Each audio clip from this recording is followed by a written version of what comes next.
They didn't just walk away. They vanished. They took the grief, the tears, the broken parents who had already buried their children, and once the cameras stopped rolling, once the headlines were secured, once the optics were milked dry, they dropped them, cold, silent, disposable. And that betrayal is exactly why Prince William finally snapped and slammed a door so hard that even King Charles can't pry it open. This story isn't about charity. It's about exposure. It's about image. And it's about a line Prince William just drew in blood. Breaking today, Prince William doubles down. According to multiple sources, it's now a matter of when, not if, he strips Prince Harry and Meghan Markle of their royal titles. They abandoned them. Let that word sit in your chest for a second. Abandoned. Parents who lost their children to suicide. Parents who trusted. Parents who sat on national television and cracked their souls open because they believed Harry and Meghan actually cared. They thought someone powerful was finally listening. They thought their pain mattered. Instead, they were handed a press release and a countdown clock. 1 year of funding, one corporate goodbye, and then silence. And while those parents were left scrambling, grieving all over again, something else was happening behind palace walls. Prince William had reached his limit, not just with Harry, not just with Meghan, but with the damage, the chaos, the moral rot. And this time, he didn't ask. He didn't negotiate. He blocked them. The king might think that this is something he can do, but of course, he no longer officially controls Highgrove. Prince William does. And this was never going to fly. Prince Harry and Meghan Markle are going to have no role when Prince William becomes king, and he's already planning this out. And it's really not so much that he said they are not going to have roles, he's just not mentioning them. Because there are reports that Prince Harry, Meghan Markle and their children could be set to lose their royal titles if and when Prince William calls to strip Harry and Meghan of their royal titles. The New York Post is reporting that locals in the UK say enough is enough, especially after Prince Harry's disastrous BBC interview, which aired. Your titles are gone. You're going to be Meghan Mountbatten Windsor. Your husband's going to be Harry Mountbatten Windsor. And all your threats of legal action, I think, is something that William will quite rightly stare down. But let me take you through. Meghan used those parents for this disastrous CBS News. And now, because they're on the bones of their ass, because I've decided to have this disgustingly extravagant lifestyle in Montecito, California, that they cannot afford, because they are burning the Queen Mother's inheritance, Princess Diana's inheritance, these parents are out of their lives, thrown to the wolves. Agreement that was made did not remove the title. It restricted the way it was to be used. It was not to be used publicly. Prince William to change the monarchy forever. No titles for Beatrice or Eugenie. And she writes, Prince William is gearing up to become king sooner rather than later, I'm told. And his vision for the monarchy is going to look very different from his father, King Charles's reign. Because once you see the pattern, you can't unsee it. Commenters have been screaming it for years. Charity after charity launched with glossy photos, then quietly discarded. Allegations stacking up, questions swirling. And now whispers of something far darker, an alleged years investigation forcing their hand, choking off the grip before it collapses in public. This wasn't compassion, it was content. And what they did to those grieving parents wasn't just cruel, it exposed exactly who they are. So let's rewind. The Parents Network, that was the banner, the Halo Project. A supposed humanitarian mission to support parents whose children died from cyberbullying, online harm, and suicide. The kind of cause no one dares question, because questioning it makes you look heartless. Summer 2024, CBS News, exclusive interview. He's willing to cut a limb in order to save the body. He's willing to even sacrifice the titles of his children in order to clean the Windsor house, because enough is enough. And Harry and Meghan know it. Harry stares into the camera, solemn, warning the world about social media dangers. Meghan sits beside him, nodding gravely, perfectly lit, perfectly composed. And then the parents appear. Real parents, real grief, raw stories. Tears that don't turn off when the segment ends. The message was unmistakable. We're here. We care. We're fighting for you. But here's what they didn't say on CBS. Fast forward to January 2025. Newsweek breaks it. The Parents Network? Quietly dumped. Handed off to another organization called Parents Together. No announcement. No warning. And the funding? One. single year. 1 year. In the past few hours, confirmation that they have walked from another their lives, which were meant to be about humanitarian projects, are over. And this one will sting. And it will especially sting parents of the children who died by suicide, trusted them. For parents who will grieve for the rest of their lives. Archewell immediately went into spin mode, tossing out a soulless corporate line about incubating initiatives and transitioning to sustainability. Translation? We got what we needed. You're on your own now. And then the mask slipped. Royal biographer Angela Levin, someone who knows Harry better than almost anyone, said the quiet part out loud. When Meghan interacts with grieving parents, it's not about them. It's about her feelings, her experiences, her trauma. Their pain becomes her mirror, and people notice. Newsweek's Archewell has given parents together the network's full operacy and structure, including systems and processes, as well as brand and creative assets. They use those grieving families to advance their image. That comment detonated online, because once you say it, everything clicks. The Montecito mansion, the private jets, the luxury lifestyle that never pauses, not even for parents burying children. And this wasn't an isolated incident. This was Jevu, African parks, scandal and human rights allegations while Harry sat comfortably on the board. Cinderly imploded. Now the Parents Network, abandoned in under 2 years. Someone summed it up brutally: their charities are just personal GoFundMe pages. And then came the bombshell theories spreading like wildfire that they're running from audits, running from scrutiny, running from the ears. Because suddenly, charities are being dropped like hot coals. Assets reshuffled, projects transitioned. And commenters are openly saying the quiet part again: this isn't philanthropy collapsing, it's exposure closing in.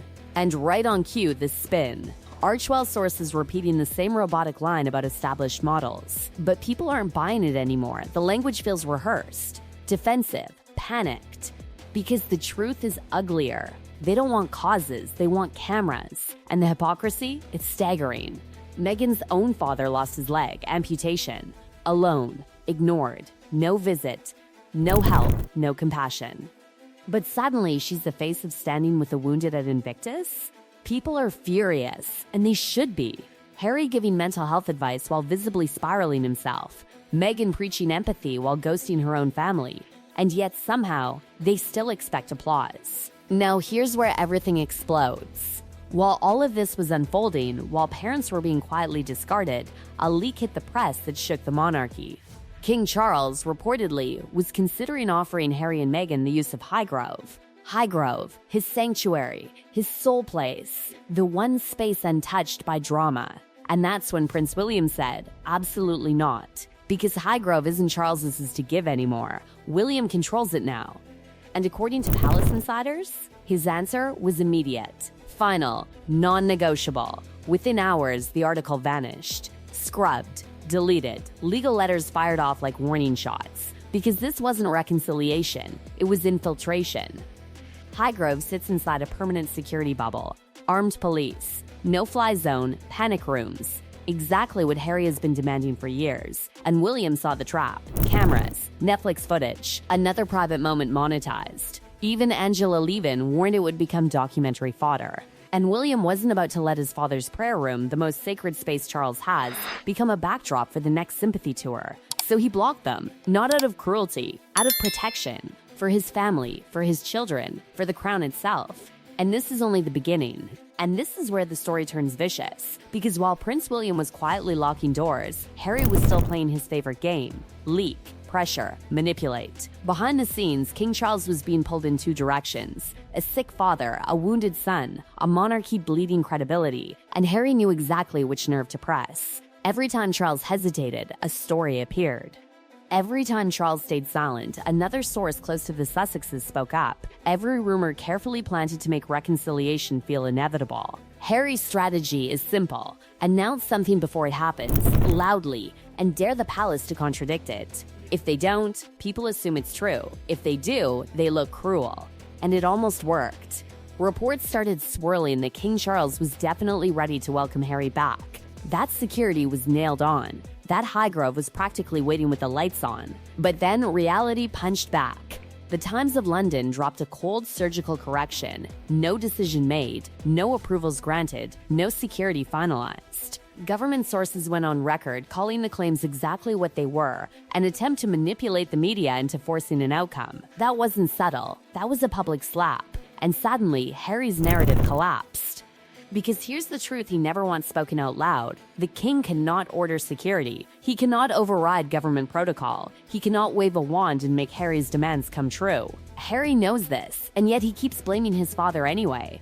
Think about that. A man battling cancer, a man visibly aging under the weight of the crown, and his own son is publicly implying that he's withholding protection out of spite. That isn't desperation. That's cruelty. And people see it now. Comment sections are boiling. Sympathy is evaporated. Words like manipulative, entitled, and emotionally abusive keep appearing, not from tabloids, but from ordinary people watching the pattern repeat. And while Harry was busy attacking his father by proxy, Prince William was preparing.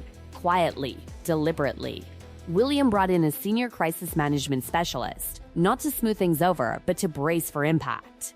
Because he understands something his brother never did, forgiveness without accountability is surrender. This isn't about sibling rivalry anymore. It's about survival. William has children. He has an heir. He has a future reign that cannot afford to be poisoned by endless Sussex drama. And every time Harry re-enters the conversation, the institution bleeds. Princess Anne understands this. The government understands this. The public understands this. And that's why William's stance isn't just popular, it's necessary. Meanwhile, a darker undercurrent keeps surfacing. The ears rumors. No official confirmation, but too many consistent details to ignore.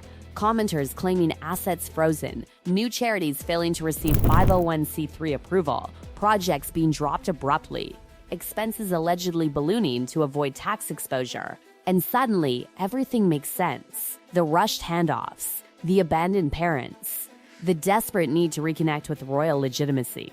Because if American scrutiny is closing in, royal proximity isn't about love, it's about insulation, protection, credibility, cover. That's why Invictus matters so much. Invictus is the last untouchable asset, the one cause Harry can't afford to lose. And now people are openly demanding his removal from that too, pointing out that veterans and their families often pay out of pocket while operational costs explode. If scrutiny hits Invictus the way it's hitting Archwell, it's over. And that's why the idea of Invictus 2027 in the UK is so explosive. Imagine it. Father and son on stage. A reconciliation photo op wrapped in wounded veterans. For Charles, it's tempting, emotional, human. For William, it's catastrophic. Because once Harry is back in that spotlight, once he's framed as forgiven, welcomed, restored, the demands start again. Security, property, privileges, access. And William knows there is no last chance with Harry. Every chance becomes leverage for the next one. This is the fault line splitting the House of Windsor. A king who wants peace at any cost, an heir who knows some costs are fatal. And then there's Catherine. Because this isn't just institutional, it's personal. Harry crossed a line that cannot be uncrossed when he went after William's wife. Publicly. In print. In spare. That was inventing. That was betrayal. William warned him, one red line. And Harry stepped over it without hesitation. That's why there's no going back. William isn't cruel. By all accounts, he's loyal, deeply protective, and respected by staff who continue advising him years later. But loyalty cuts both ways. And Harry burned it. So when people ask, why won't William forgive? The answer is simple. Forgiveness doesn't mean access. And access is exactly what Harry and Meghan want. Because look where we started. Grieving parents, promised support, televised vulnerability, and then abandonment. That's the pattern. Use the pain, harvest the sympathy, move on. Prince William saw that pattern and finally said, enough. No Highgrove, no proximity, no more manipulation through leaks and pressure. This isn't about revenge, it's about containment. And maybe, just maybe, it's the first time someone has truly stood up to them without blinking. So here we are, a monarchy at a crossroads. A king torn between heart and duty, an heir refusing to sacrifice the future to save the past, and two people who revealed themselves the moment they walked away from parents who trusted them with their dead children's stories. That's not misunderstanding, that's not bad optics, that's character. And this time, the door didn't just close,